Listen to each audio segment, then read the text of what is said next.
Good evening, everyone, and welcome to this evening's webinar hosted by RCN Students. This webinar is called The Next Steps on the Student Response to COVID-19 and the Scope of Practice of Student Nurses During a Pandemic. My name's Jess Sainsbury and I am Chair of RCN Students, and I am also joined by some lovely co-hosts within the committee, Molly and George. Are they going to say hello? Hi. There, we've got one of them there. And I'm also, thank you very much, joined by Mark. I'll hand over to you to introduce yourself, Mark. Hi, thanks Jess, and hi everybody. My name is Mark Radford. I'm Chief Nurse for Health Education England and Deputy CNO. Thanks, Mark. And we've also got Mike. Hello, hello everyone. I'm Mike Adams. I am the Royal College of Nursing England Director, but I'm also the RCN Executive Team Lead for Students. Thanks, Mike. And we've also got Stuart. Good evening, everyone. I'm Stuart Tuckwood. I am the National Officer for Nursing at Unison. Thank you very much. It's lovely to have you all with us this evening. So I don't know if you guys have already seen, but we as a committee have started running some regular webinars on a variety of topics, and we really hope that you're enjoying them so far and join us for future ones. Now, tonight's topic is one that is on the minds of many within our nursing community. What should students be doing? What's our scope of practice? What is actually the next steps for students in this pandemic, and how are we going to return to normal? So I can understand that this is an extremely unsettling time for many of you watching tonight, and you've come here for answers. I'm going to be realistic. We're not going to be able to answer all of the questions in the next hour, but we're going to try and settle as many worries as possible. Please do, as audience members, use the Q&A box, which you should be able to see on your screens. You can ask questions anonymously if you feel more comfortable that way, but please do remember to be professional and respectful with the questions that you ask. So any questions not answered this evening, we're going to collate them, share them amongst our guest presenters and any other experts in regards to this, and then we'll publish a Q&A document shortly on it. So we've said hello to our guest presenters, and the format of this is that we have some questions ready to ask them. So we're going to go through those, and then after that we will move to questions from our audience, which is you guys. So please, throughout all of this, don't wait till the end to submit your questions. Please submit them now. My lovely co-hosts will sort them all out for me so we can ask as many of them as possible. So are we ready, guys? We're going to go straight into question one. So question one, this is for Mark. Mark, students are left feeling confused and unsure on where to turn. In some cases, you speak to university and they say, speak to your trust for the answer. Sometimes you speak to the trust and they say they're waiting for the NMC. We get in touch with unions and they haven't had the info from Health Education England or, you know, the other varieties in the other nations as well. So who's the decision maker in all of this, and how can we ensure that all students are treated equitably with so many stakeholders involved? Thanks, Jess, and thanks everybody. I think it's important to say right from the outset that, you know, my personal thanks to each and every one of the students across the UK for opting in for paid placement during the pandemic, but also I know many students have made a very difficult decision to opt out during this time, and I know it's really important to reflect those were very, very difficult decisions for many people, and I'd just like to say a massive thank you to our students who have had to go through what has been quite a disruptive time, because it is really important to understand how we support you as students through the next phase of this planning process, because it is vital that you get the support you need. And I appreciate particularly that there has been some confusion, and I can only apologise for that. We have been working at really breakneck speed with a number of agencies like the Nursing Midwifery Council have been really supportive in terms of the emergency standards. We've also been working with our union colleagues, and Jess and the team we've been in contact with regularly, as well as other colleagues on this call today. So as and when the approaches needed to change or more advice was issued, we've been engaging with your universities and trying to get information out to them and also to yourselves as soon as we practically can. I think it's really important to kind of highlight some of the challenges, but of course, importantly, I know a lot of students have had some really high quality learning experiences whilst they've been out on placement. And I know some students haven't been able to get out on placement yet, but the planned placement programme, will be continuing to support the transition whilst we get back to normal placement activity in the new kind of academic year. But it is really important to identify that actually the emergency standards that were issued by the Nursing Midwifery Council were about paid placement for you as students. That was designed to give you all of the appropriate support and protection as students as required. And so it's really important, and our colleagues at the Council of Deans have reiterated that your primary point of contact obviously is your university.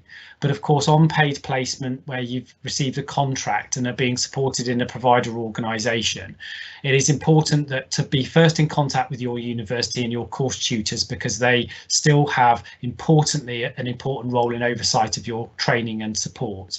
And if there are particular issues with the work that you've been undertaking and supporting in practice, they can be picked up within the organisation itself with the NHS Trust where your contract is. And of course, I know Jess and other colleagues from unions are always available to support you if there are some difficulties or understandings that you need to relate into that.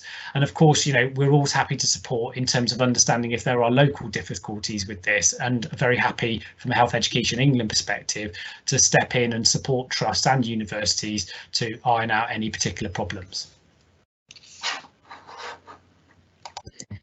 Lovely, thanks for that, Mark. So my next question is for Mike. Mike, given the national shortage of nurses before the pandemic and the fact that we've had more students than before have to take a break from their studies and a number of students who've already indicated that they won't return, what do the unions plan to ask the government to do in the short term to support the current students, but also to attract more people to the profession for the future? Okay, well, for the I think generally the quicker that more transparency over what is planned and what can happen and what isn't happening, the quicker that communication can speed up to both employers and universities about how things are going to work, that will help everyone. Our kind of key as to government though, really, if we think about that the students that are being impacted now are the first cohorts of students that have had to pay or borrow loans, take on debt to fund their courses to become nurses. So for our asks are very much in the countries where that is happening, so mainly England, the debt that students have had for third years, our ask is very much cancel the debt. Students have put themselves out, they've stepped up to help the country in this time when a lot more has been asked of them of any other generation of students. So we definitely ask for student debt to be cancelled, but moving forward as part of our ongoing kind of asks around student education, we don't think students should be paying fees, and we don't think students should be paying having to borrow money to live while they're doing their nurse training. So our message to our government as always is, if we need to attract people into the profession and we need to retain them, and if we can remove a financial barrier to that, why wouldn't we? So there's been a lot of plaudits for nursing students through this, so the government really needs to step up and show that they value them. Thanks, Mike. So the next question's for Stuart. Stuart, do you believe that student nurses have been treated fairly during this process? Thanks, Jess, and thanks to everyone for having me here this evening. I'll be very honest, I found this question very difficult when you sent it across to me, and I don't think I can agree. I don't think I can say that I think students have been treated entirely fairly in this process. And I think mainly this is because I don't think student nurses were being treated very fairly to begin with throughout their education, and clearly coming into this situation, we have a lot of disagreements with the government about students having to pay fees and the lack of financial support and the lack of notice that you have for your placements. So I think there are broader issues with student nurse education that we wanted to fix that were unfair on students. Having said that, in March, I think everyone on this call, all of us would agree that we were facing a really, really difficult situation, that potentially our National Health Service could be overwhelmed.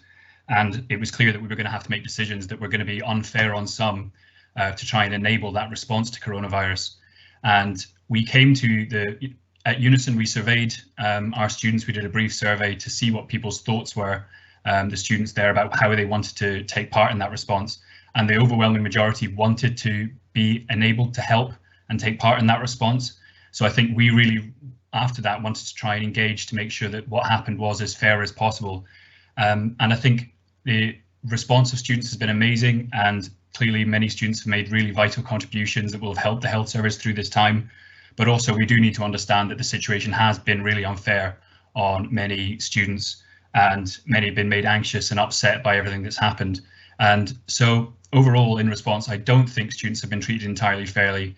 And it's up to all of us now, particularly the unions and Health Education England and others, to make sure that all these concerns and problems that people are having about how they might be treated over the next few months and what will happen are resolved, to make sure that everyone is treated as fair as possible.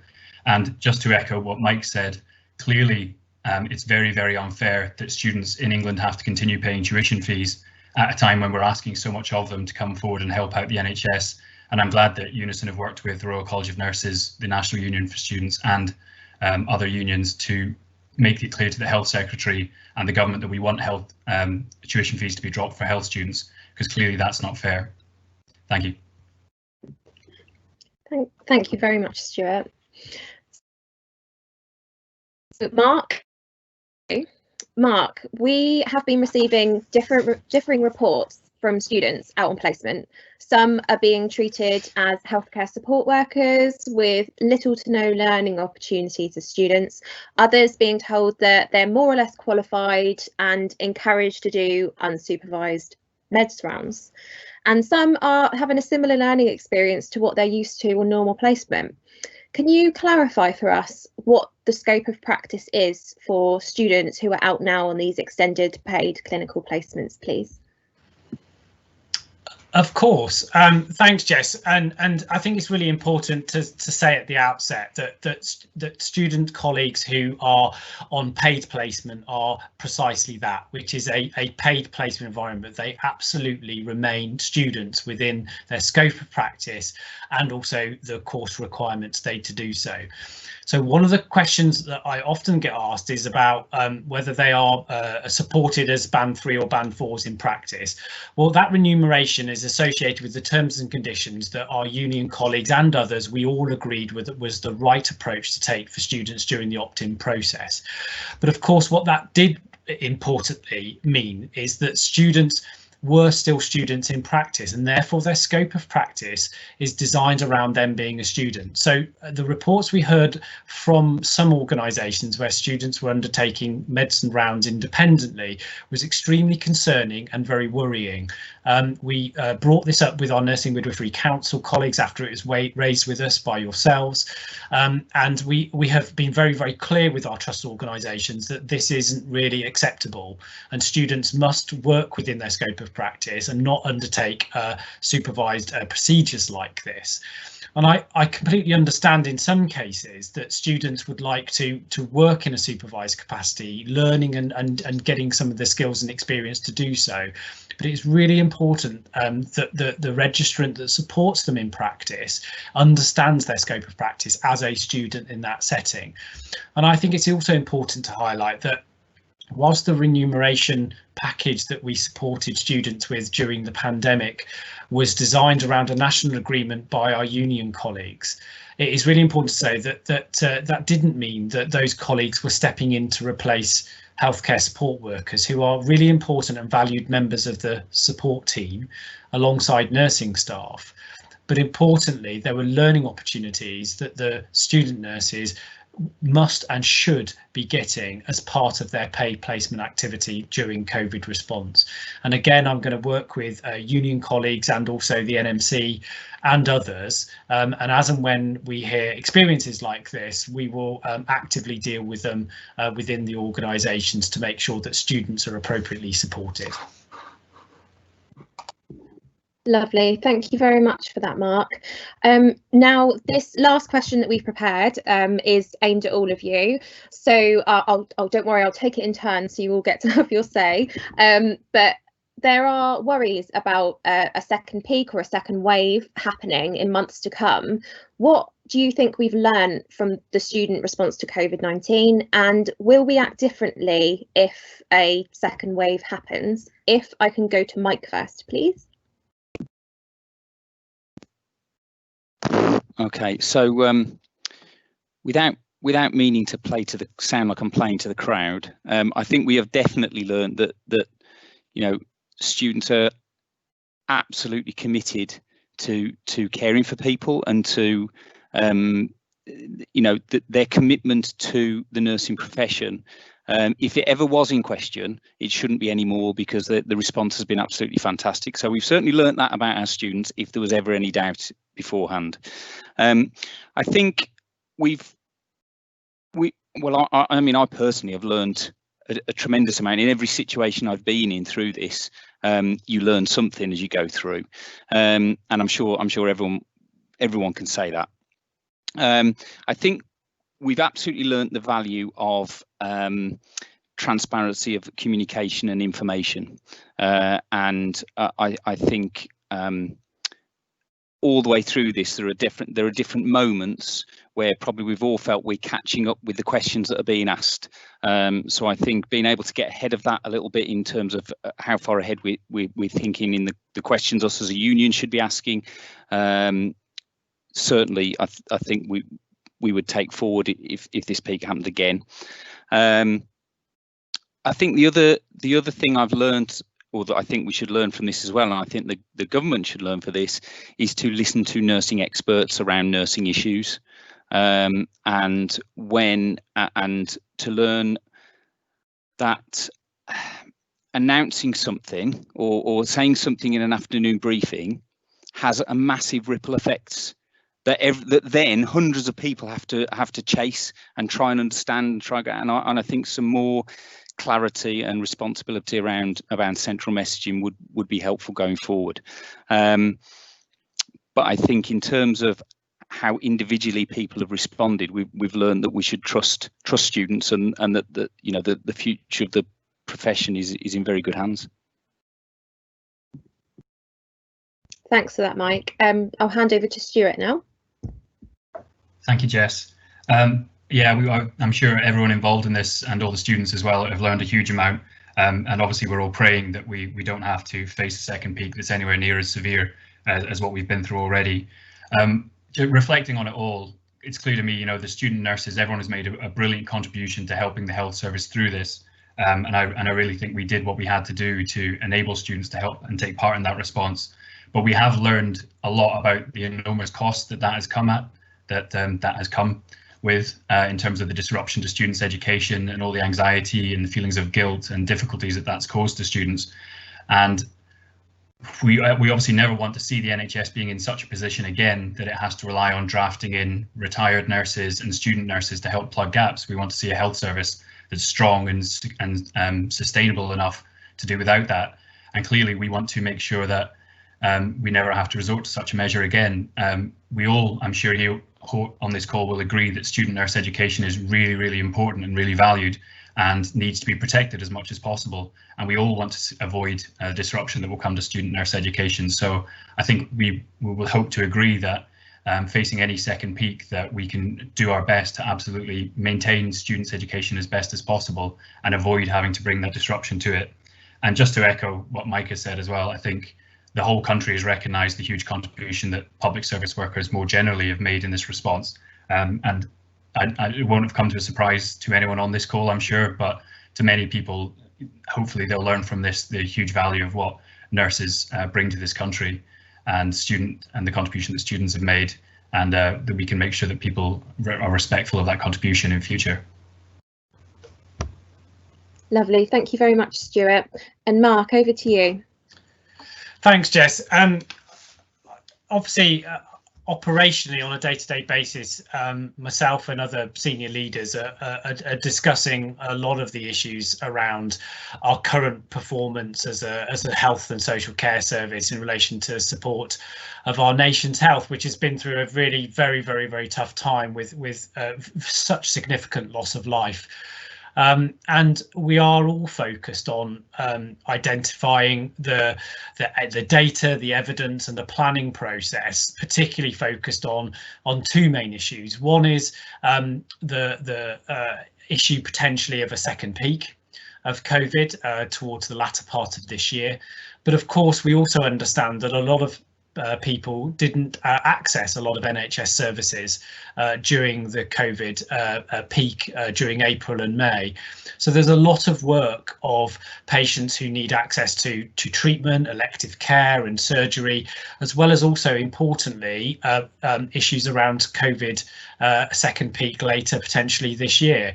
I think from our planning's perspective, whilst we plan for the worst case scenario of these, I think much of the evidence is pointing towards the fact that the peak may not be as large as the first. But of course, we can never guarantee this, and we have to keep looking at the data, the evidence, the testing system to really be 100% sure. But in support of what both Stuart and Mike have said, my priority is the support of students, and I agree entirely that their response during the pandemic has been fantastic. But our priority really has to be a high quality learning experience for students. And that has to be about regaining a proper supportive academic cycle and programme, and bringing students back into normal routines of academic work alongside their tutors, as well as also planned and effective placements. So from my perspective, you know, we are very much planning for the second peak and any other potential impacts of pressures within the National Health Service and also the social care system. But at this stage, I would like students to return, as Stuart and others have said, to high quality education and teaching. And at this stage, are not planning for students to potentially come back into paid placements again. But of course, you know, I'm pretty confident about that. But of course, we don't know in terms of what the evidence might be later this year. But that certainly is our planning, and it's certainly the conversations we've had with both the NMC, our union colleagues, and also our universities. Great, thanks Mark, and thanks all for answering those questions. So we've come to the end of the questions that we had prepared, so we are now going to switch over to questions that we've received from our audience this evening. So my first question is from Joe for Mark. Mark, what are the plans regarding indemnity cover for students? Many university lecturers are anxious over the safety of students and want them to be covered for a potential death in service. Thanks, Jess. No, this is a discussion that we are currently securing and supporting in terms of with our government. So, of course, one of the aspects of using the paid placement option, which again union colleagues were very supportive of the programme, meant that obviously all students gained the national terms and conditions for the duration of their paid placement, which include, you know, sadly that some students who pass away would receive the benefits associated with doing that. In the return to normal, and I note one of the questions very clearly says about risks for students. Of course, we're working with the Council of Deans and the Universities Alliance, because what we want to do is make sure that there is a very clear and robust risk assessment for students going out back into paid placements in the new academic year, because that's really important, and that reflects all of our understanding that we've taken over the last few months in terms of the individual risks that student may have, including BME colleagues, as well as also any underlying health issues or any social issues, because they might be shielding or have partners or arrangements at home that need to be taken into consideration. But of course, there is COVID still circulating in small volumes within the community, and also importantly in care homes and hospitals, which means that students would, even if under a planned placement option, be potentially exposed to that, even where a risk assessment approach has been taken with students. So we're currently working with government to secure appropriate death in service cover for students to do that, and I'm hoping we can conclude that within the next few weeks, to be really clear with students before the paid placement opportunities start to re-emerge towards August and September. Lovely, thank you very much for that, Mark. So my next question is for Stuart, and this is an anonymous question. I know we've kind of touched on this already, but here we go. So do you think that student nurses should be paying tuition fees while they're working? Thanks. I'm glad I can give a really clear response to that, and that's no. I completely think students, Unison have always had a position that students shouldn't be paying tuition fees. We were a big part of the campaign against the dropping of the NHS bursary back in 2016, and since then have maintained an opposition to students paying tuition fees. Clearly, we were working with other unions already to highlight how unfair tuition fees were, and also the big impact that it has on students coming into training at a time when we're massively short of registered nurses around the country. And I think the current situation only goes to highlight more than ever before why student nurses shouldn't be paying tuition fees. Clearly, your degrees are very different to that of other students, including a lot more time out on placement.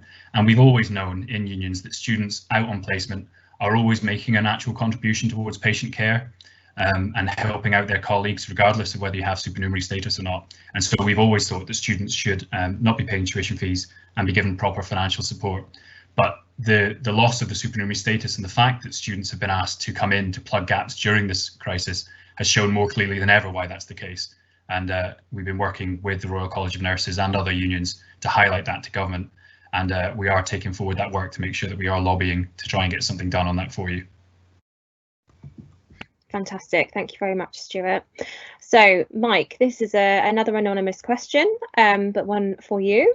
Will students who have been working during this time accrue paid leave during their fixed term contracts? Testing my contract law knowledge. Anyone who's been given an NHS contract are bound by the terms and conditions of that contract, basically. So if you're not on a bank contract, or if you're not on a agency contract, an NHS contract, it will be in the terms of that contract. It may be when you accrue leave, it's generally over how long you've been working for how many days you get, if that makes sense. But as there's lots of individual employers, there may be different versions of contracts. So you do have to check your contract. If you feel you're not getting what your contract says, then we'd recommend that you get in touch with, raise it with your employer first, but then if not, call whichever union you're a member on. If it's the RCN, call RCN direct, and you can get some advice and some local intervention if needed. Lovely, thanks, Mike. And sorry, Stuart, to put you on the spot quickly. So if you're a RCN member, you call RCN direct, but what's the version of that for Unison members? I think basically the same process. So yeah, speak to the employers in the first instance, because Mike's correct. Absolutely, you've got the same terms and conditions as NHS employees, so they should be able to sort that out for you. But yeah, if you're a member of Unison as a student, then contact your local Unison branch. Obviously, people are finding it a bit more difficult because we're all working virtually at the moment as well. But if you have any problems, all our contact information is on our website, and they'll be able to get someone locally to help you. Lovely, thank you both very much. And sorry, Mike, I'm going to just add an extra little bit of question onto this one, because I know it's one that many people have asked. But so if you were entitled to that holiday and you took it, are we right in believing that this cannot count as hours, obviously towards the amount of hours that you need for sign off? If you take leave, no, my understanding is that wouldn't be placement hours, because you're not on placement during that time. I stand to be corrected, but I mean any kind of hours that are counted for your learning through your NMC programs, it's got to be connected with nursing practice in Yeah. some way. So if you're not there, you're not gaining hours. And I think it's the same with obviously paid sick leave as well, because obviously we would have been entitled under contracts for the payment, whereas that can't count. That has been some of the questions that we've had through from students is, oh, can this count towards my hours because I'm being paid? But most core, I know it's kind of all a bit up in the air because everyone's programs have changed. But by the time you've got to the third year in most programs, most university programs have built in more hours than needed, if that makes sense, because they will account for the fact that people will be off sick and people, things do happen where you have to miss the odd day. So, students can check with their universities actually how many hours they have had done and what is needed for them personally. Lovely, thank you very much, and sorry for the extra questions.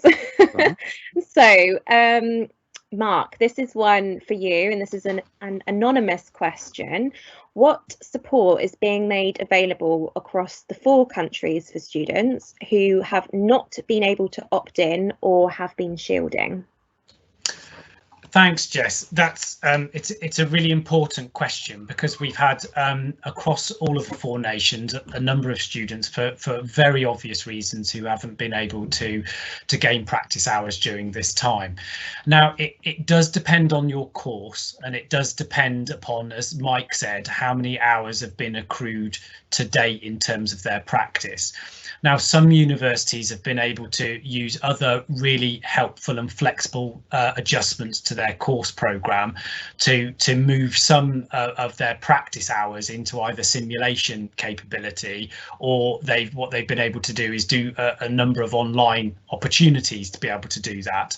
What the NMC have been really clear on is that they recognise the significant disruption that this has created, and that they are open and flexible to course adjustments by the NMC, which issues the standards. So they are actively encouraging, as we are, for if there are some challenges for some students, that the university adjustments can be made quite quickly to allow them to be very, very flexible.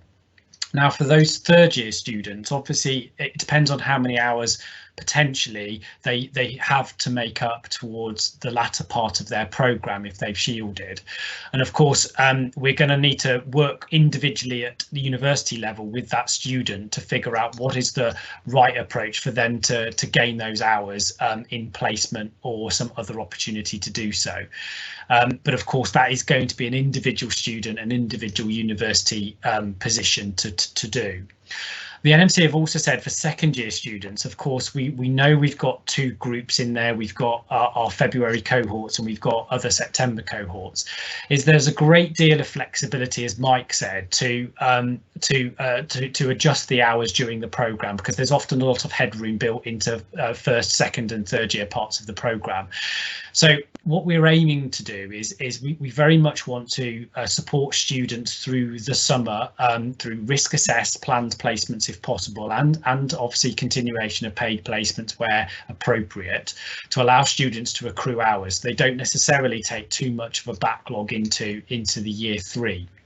Now, what's important to know is that some students won't be able to do that. But of course, what the NMC are very clear on is with course adjustments, it does mean that if there are any hours that need to be made up, that shouldn't necessarily delay a student going from year 2 to year 3, because there is opportunity in year 3 for them to make up the hours when we all hope that the pandemic is going to be much less than it is currently.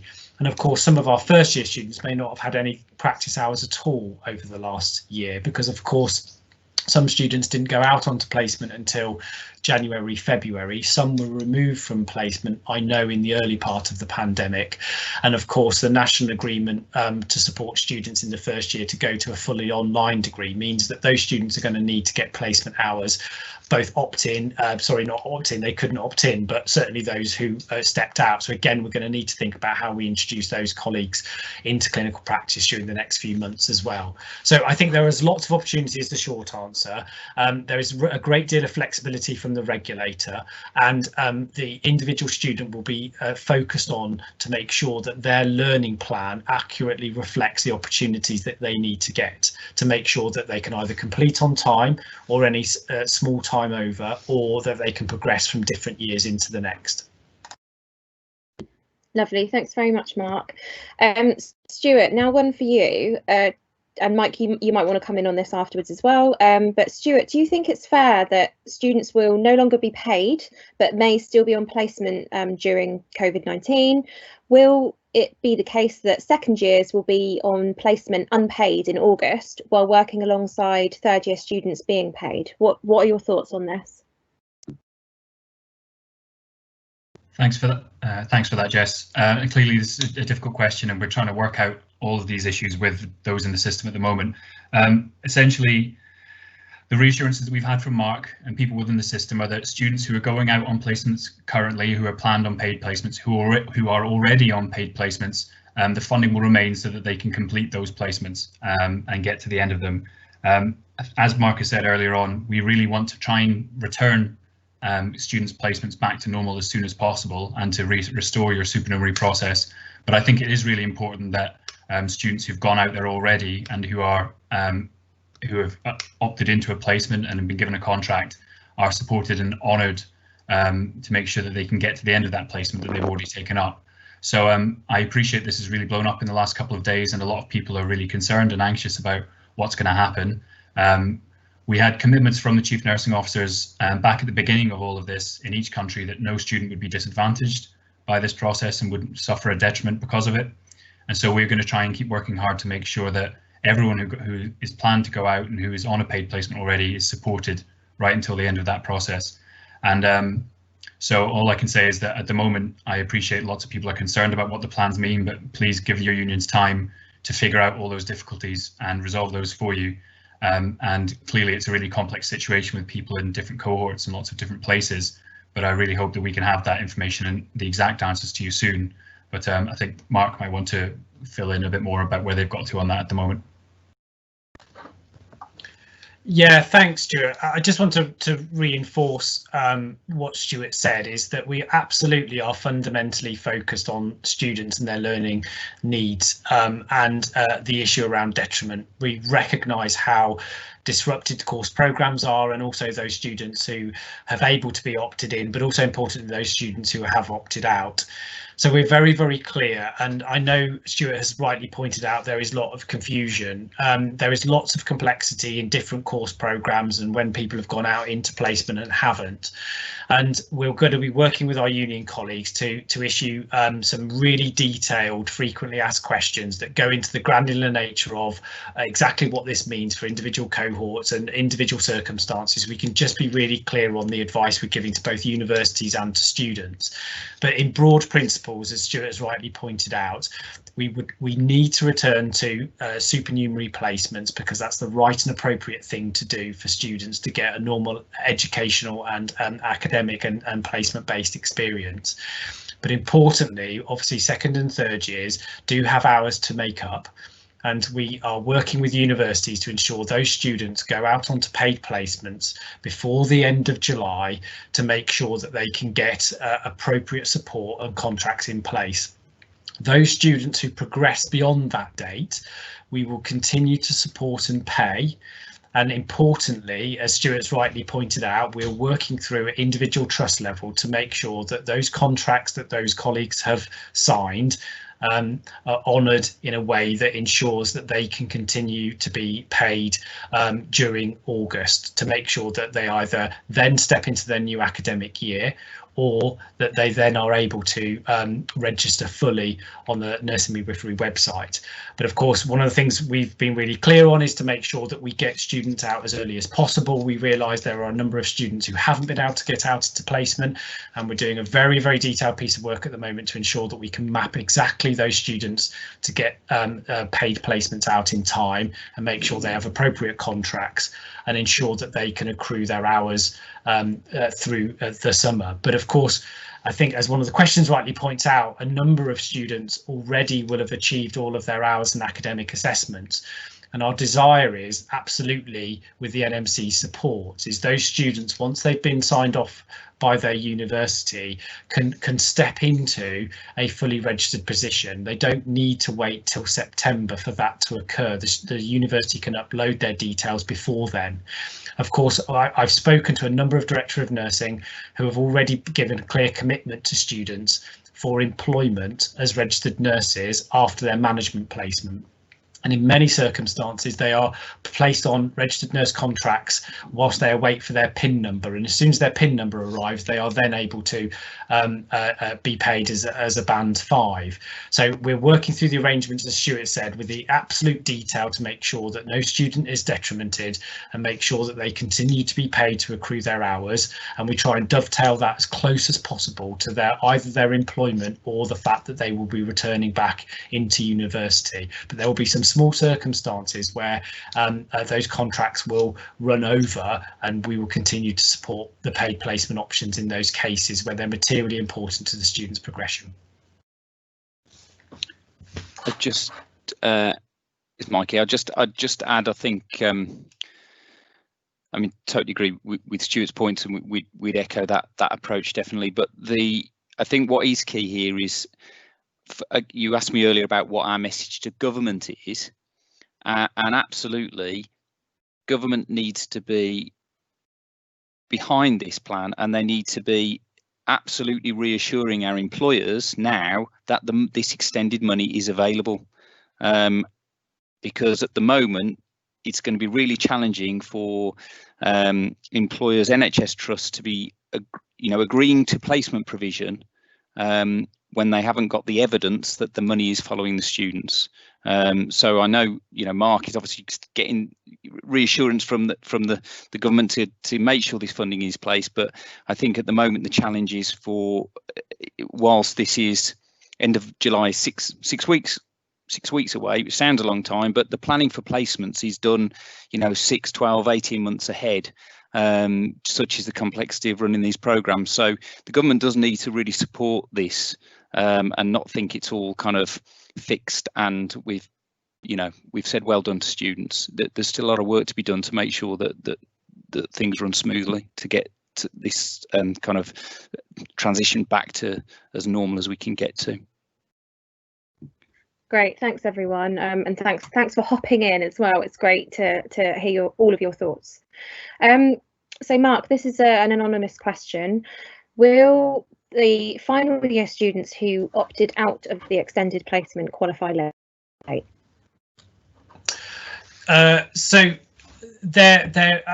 again, I'm absolutely clear here that we will do everything to ensure that those students can progress, can accrue their hours and graduate on time.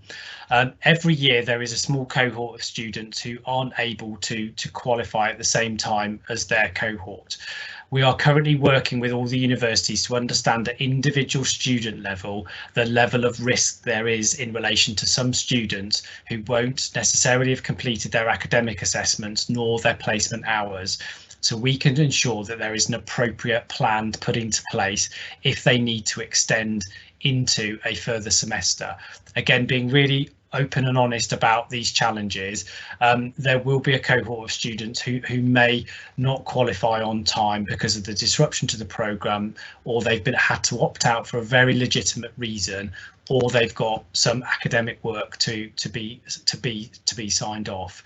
And once we have started that work in understanding, and I've got the first information back from universities to understand what that is, and also importantly what mechanisms we need to put into place to secure and support those students. So we're looking at a number of issues in terms of their fees, we're looking at the financing, particularly in terms of their access to support funding, and also importantly to make sure there is a very clear plan for them to graduate and that they would not have to completely repeat a year, but just simply make up any of either the academic or the time component for them to be able to do that. But again, we've been starting that piece of work directly with the universities now. But yeah, there might be a small risk that some students may not graduate at time, but we will ensure that there's appropriate support in place for them. Thanks, Mark. I think it's really important that we are being completely open and honest with students, because that is a question that has popped up all the way through this. Excuse me. And yeah, it's good to know that those conversations are taking place, and you know, we are trying to think of a plan for everyone. So our next question is from Rhiannon, and this is for either Michael or Stuart. You both may want to come in on this one. So she says that within my local trust, student nurses are being titled as healthcare support workers and are being moved to other wards to support short HCA staffing. They've spoken to university, however, it states within their contracts that this is possible and it is continuing to happen. What practical advice do you have for them, and are the RCN and Unison happy with this? I will hand to Stuart first, if that's okay. Thank you, Jess, and yeah, thanks for that question. I think that's something we've heard every now and then through our students and people reporting that issue into us at Unison as well.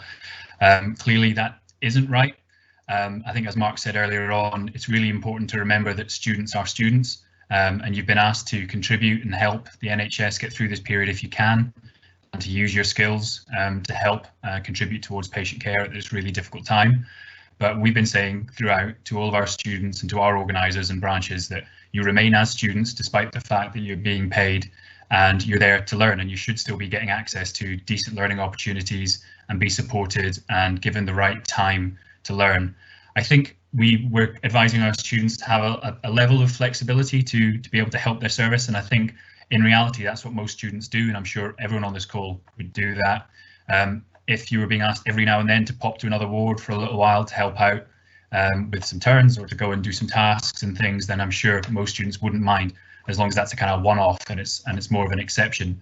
But I think clearly some employers in some places have been somewhat confused about the nature of the students and how they're to be used and employed. And I think if that's happening, as in the situation that you've just mentioned, Jess, I wouldn't say that was correct, and I think it should be challenged at a local level. I would give the practical advice that I think always trying to deal with these things informally at a local level as much as possible first is brilliant. It does sound like this student, Rhiannon, I think you said, has already tried doing that. And clearly, if you don't get a good response from the supervisor or the ward manager or whoever you've gone to, then please do involve either your local Unison branch if you're a member of Unison, or reach out to the RCN as well if you're with them. And we can try and get that situation resolved for you, because we have been clear throughout, there are still students. You're working under a supervised framework and helping, but you shouldn't just be expected to do whatever the service requires of you and not get any support for learning. So speak up and ask for help if you're not being listened to. I can't really add much to that, other than I think the question earlier about what have we learned from this, I think probably one of the things we have learned is that as issues like this crop up, the message about the fact that students were employed under a contract but remained in role as students, I think probably the messaging on that wasn't strong enough across all employers moving through this. And there's a case in point. I agree with Stuart. Every so often, you know, you're part of a bigger team. You're gonna if you can help out somewhere else, that's part of the nature of being part of a team. But it shouldn't be the norm, and it shouldn't be as though that is the role you're in just to go and fill gaps. So I agree. You know, I agree with the issues. The point Stuart made about where to raise it and where to get support. Great, thanks both. Mark, this next one's for you. It's an anonymous question. What can students do if they remain on placement after the 31st of July? Will they still be paid? Will the trust have to give students warning about pulling their pay?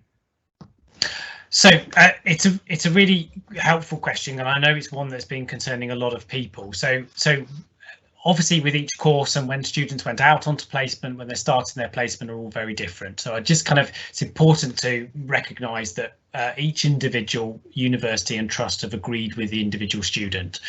So if our third year students have started paid placement and there is a really, they need to progress beyond the 31st of July to make sure they complete their hours, and they've been given a contract that runs through August and into maybe early September, they will continue to be paid on that contract. Again, as Mike and Stuart have said, the messaging to our trusts and providers will be very, very strong, with a very detail that we've been passing to them over the last few months. Now, I know that some variation has crept in, and we're picking that up on an individual trust basis to make sure that students are given an appropriate and fair treatment. It is really important. There are some students who could qualify and go straight onto the register. So again, we know that we've sent information to the university to allow that process to occur and ensure that those students can move to a substantive employment contract, as many students do once they've qualified, as a band 4 whilst they wait for their PIN number. Now, I know many students are out of area and they want to go and get jobs elsewhere in the country rather than where they've trained. And I know they will have already started to make arrangements with trusts.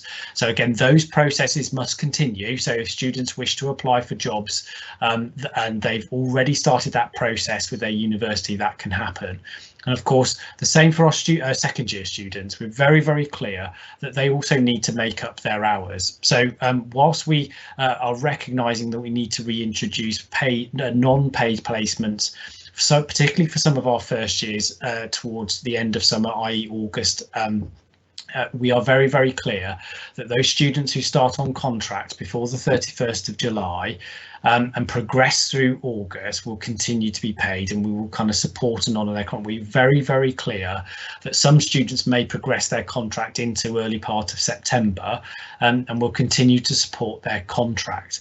But what we want to do is, from the 31st of July, is start to reintroduce standard normal supernumerary placements. So we're really keen to get the paid placement group out before the 31st of July so we can ensure those contract arrangements in place. But if a student, as an example, is starting placement towards the end of August or beginning of September, that's the point that we're very keen to ensure that those students start to progress to normal supernumerary placements as the start of the new academic year starts. So there will be this transition period, and as Stuart and Mike have said, we're very, very clear in terms of when they'll be paid through the summer and making sure that we're supporting their hours, but at the same time start to introduce supernumerary placements again in a normal academic cycle.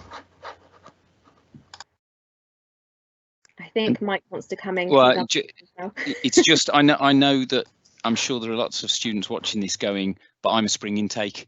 Yeah. I think, you know, I email Mark regularly saying spring intakes. So you know, there is obviously an awareness that the academic year September October is not the same for everyone, and it is going to affect different people at different parts of the course. But I guess it's the point at which is the nearest marker at which the return to normality can start to begin. But it from our point of view, and I'm sure Stuart's the same, please be reassured we are more than aware that the population of students are not just September, October normal academic year students. Yeah, completely agree. If I want to come back, Jess. Yeah, completely agree with you, Mike. And we wrote in the original guidance about spring cohorts, and that's really important to understand. And I've been contacted by lots of students who are in either a January or February 2018 cohort. In the original guidance, of course, because where they were in their course and the emergency standards came in, they weren't in the final 6 months of their programme when the emergency standards came in from the NMC. So we do understand those students do have a requirement to gain hours. And again, they're in the second year group. So we're very, very keen that those students get out onto placement prior to the 31st of July, and we will support paid placement for that group of students. But of course, they will have an opportunity to make up hours in the first semester of 2020 into 2021 before they graduate in February, and it is important that they still get the access to a supernumerary placement in the September. What we're keen to do is make sure that we support those students to get hours where they need to, particularly the February 18 cohorts, because they do need the hours, but also importantly we transition them in September to a supernumerary placement, because that would be the most appropriate thing and support to do.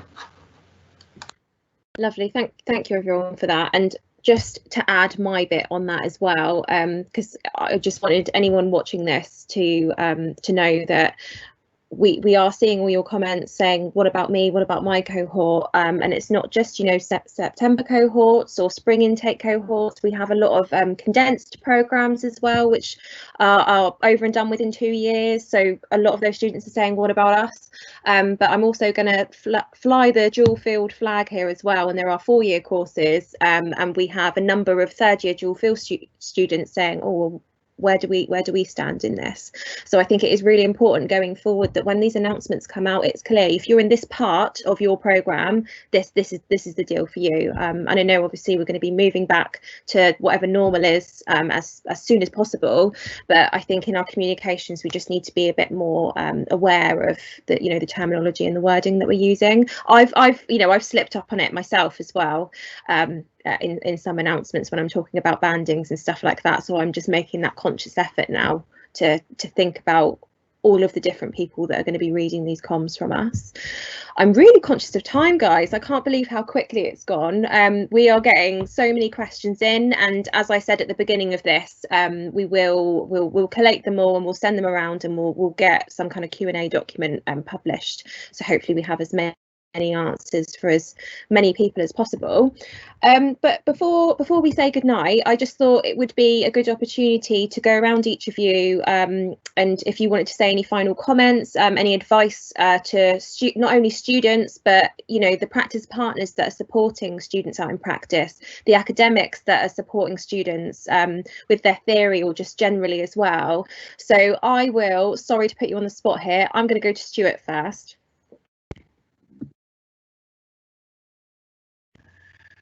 That's good. That means I get to say all the good things though, Jess, so that's fine. And it looks like everybody else is copying me, so. Well, no, I'd just like to say thank you for giving me the opportunity to join, and I really hope that the students that have joined the call tonight have been able to have some of their questions answered.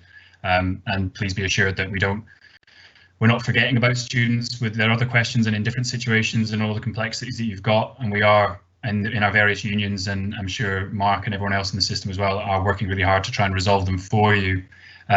Final thoughts from me are that there are so many issues with student nurse education that we want to see improved and want to see made better. And we really, you know, I think the best reward that we can give all of you students for everything that you've done and the patience that you've shown throughout this situation is to go back and improve the situation for you and make sure that you're treated fairly and valued properly and given the best education. So please join with the unions to help us do that.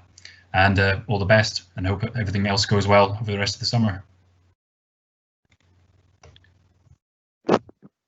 Okay, so I mean, I would just say absolutely recognise all the huge amount of work that's gone into a students and the decisions they've had to make, but the academic staff in the universities and the staff in the employers who kind of organise the placements, having worked in higher education for about 12 years and spent a lot of that time managing kind of a department that organise the kind of placements and supported practice placements. I know how complex it is, and I'm sure this moment in time has been like nothing anyone has experienced before in terms of complexity and stress. So it's a huge kind of message of respect for everyone involved. For students, it's easy for me to say, but you are doing fantastically well. Focus on what you need to do in the moment. Focus on your own well-being as well. And just finally, a big thank you to the RCN Student Committee, who have been relentless in their kind of activity through this, and the being advocates for students to well, both, within the RCN to me, but also kind of a lot of external partners as well. Done a fantastic job, so thank you. and over to Mark. Brilliant. Thanks, Jess. I'd just like to say a massive thank you to students. I think you're blooming marvellous, all of you. You've stepped into what I think is a phenomenal career. You have been studying so hard over the last few years, and then suddenly the pandemic arrives. And it is kind of really important to recognise, I am really very proud of you all for the decisions you've made. I think the experiences that you will have gained during this will stand you for many, many years of practice. But I realised that standing this process up in the pandemic was fast paced. We worked very hard with our partners to get this done very, very quickly. But now we're going to have to work doubly hard to make sure that as we step down from the pandemic and we support you as students, that we absolutely make sure that we get this right. There is lots of complexity. As Jess rightly pointed out, I've got nearly 70,000 students in England at different branches of programmes at 67 universities, currently in 240 different trusts up and down the country. And so we are absolutely committed to making sure that over the next few days and into early next week, we're going to be engaging with Jess, Mike and Stuart and other partners to make sure that we've got all of the detail for you, that we can actually be clear, very clear, to make sure any confusion is reduced. And also you're very clear on any of the issues that need to be addressed by either your university or any of your placement partners, so you can continue your onward journey. So I gave you my personal commitment that I'll work with all of the partners on here to make sure that we do that.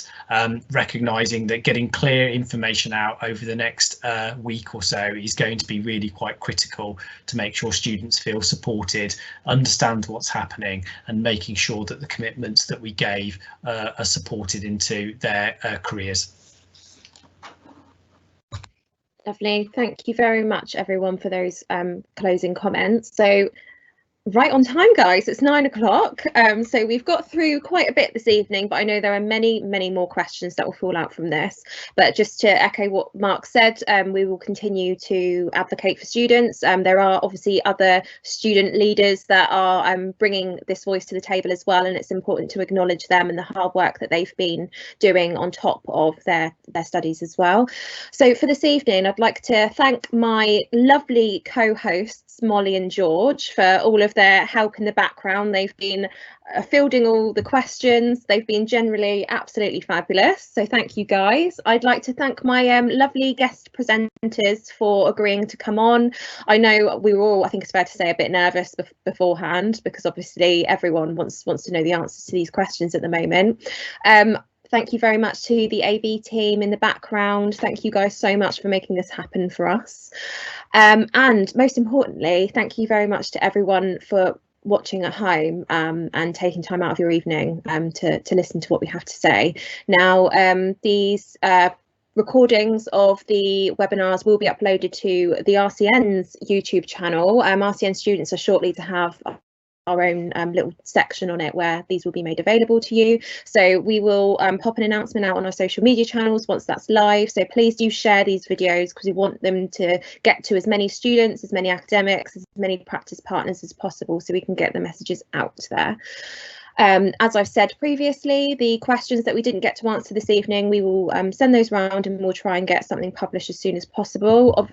Obviously, it's important to note that these things are progressing quickly, so we will be mindful of that. So please keep an eye out, you know, on the NMC website, Health Education England, Council of Deans, all of those kind of sources where you can get that information. Sorry, I should have plugged the trade union websites too. And I think my final comment really is this kind of shows how important it is to be a member of a trade union. So I'm not going to plug one or over any others, but you know, as students, it is actually cheaper to join them now. So you could join them all if you wanted to, and then figure out which works best for you. So I would encourage students, if you're not already a member, to join up to one. We've got some webinars coming up next week. There's no more this week because how on earth is it Thursday already? But next week we have one on the professional nursing committee from the RCN are going to be talking to us about the professional side of nursing, and we also have one on death and dying as well. So we will advertise those on our social media channels. They are open to all, and we hope that you can join us for them. So that's it from us. So thanks very much, and happy Thursday, everyone.